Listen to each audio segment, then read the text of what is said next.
Well, what's the crack with you? Roscoe here. You're very welcome. I want to start making YouTube videos about my adventures with cars. Right, so here we are. We're in the unit. Could definitely fit more cars in here if I wanted to, but I have to be able to work on them as well. So we have... Oh, fuck. Nearly fell over that. This channel is all about cheap and interesting cars, and they don't come much more cheap and interesting than the Toyota Serra. This is my 1991 Toyota Serra, which I bought in 2019. It is now 2023, so I have it almost 4 years, and I bought it for 250 euros. How did I buy this cool little thing for 250 euros, you may ask? Well, it was going to the scrapyard. It had extremely bad rust underneath, at the sides, in various places. The front wings were completely rusted off. I have had to replace the windscreen, which was broken. The seats were ripped and chunks gone out of them. The carpet was ripped, and I didn't know it when I bought the car, but the head gasket was gone as well. So I managed to drive it home, and 250 euros, it's an unbelievable bargain, especially when you consider that the engines in these are going for 1,000 euros now. And even some of the optional extras like that armrest there are selling for 300 euros or more. So it really was a no-brainer financially. I forgot to mention as well, instead of replacing the head gasket, I put a turbo engine into it, and I fitted a 6-speed manual gearbox instead of the automatic gearbox that it came with. But anyway, so that's the Toyota Serra, and I've got my other little shit boxes here, which I won't go too far into. We've got a 1995 Mazda MX-3. It's got the 1.8 litre V6. I bought that for 450 euros.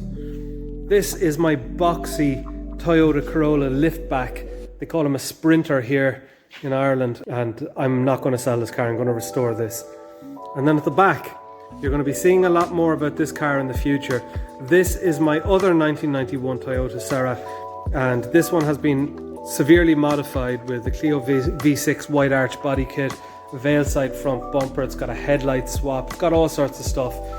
So this year and next year I'm going to restore this. I'm going to modify it. The front end is going to change. I've bought some Nissan 300ZX headlights.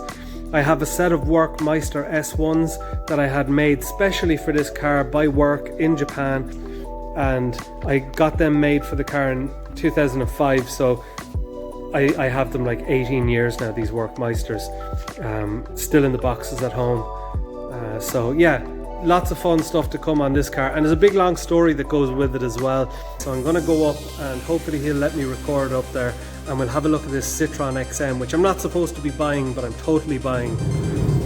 Well, I'm on my way to buy this Citroen XM now, and it's just after dawning on me, it's just after hitting me how cool this is. I'm going to buy a beautiful, absolutely beautiful classic car designed by Bertone Design House for 200 euros. Now, that has also sparked a thought in my mind that this car could be wrecked. In fact, he told me it needs a repaint. He told me that the interior is full of mold. He told me that it's been parked up 16 years. But he also told me that it was working fine when it was parked up.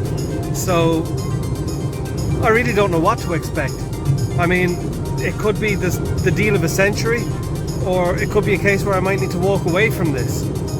And I'm not very good at walking away from things like this, to be honest with you. Here we go. So this is the Citroen XM, and okay, I've decided I'm buying it. Yeah, I can see why you don't want to get the garden destroyed. It's beautiful. Yeah, that's fair enough. Okay. Right, so it's an Irish car, an original Irish car, and okay, it needs a repaint, but it's a 2 litre 16 valve manual. It's going to need all the spheres replaced or refurbished. The 2 litre 16 valve, I don't really see any rust in here, so this is an extremely good sign. And I was expecting the interior to be wrecked with mold and stuff especially, but it's remarkably clean, and I'd say after a bit of a valet, this thing is going to be beautiful inside. I'm delighted. Yeah, just really needs a clean inside, needs a paint. Now, did I hear a bit of rust there? Bit of rust falling inside the door. Look, there's going to be rust. We know there's going to be rust. That's why we have the welder. Right, absolutely delighted with that. Great looking car.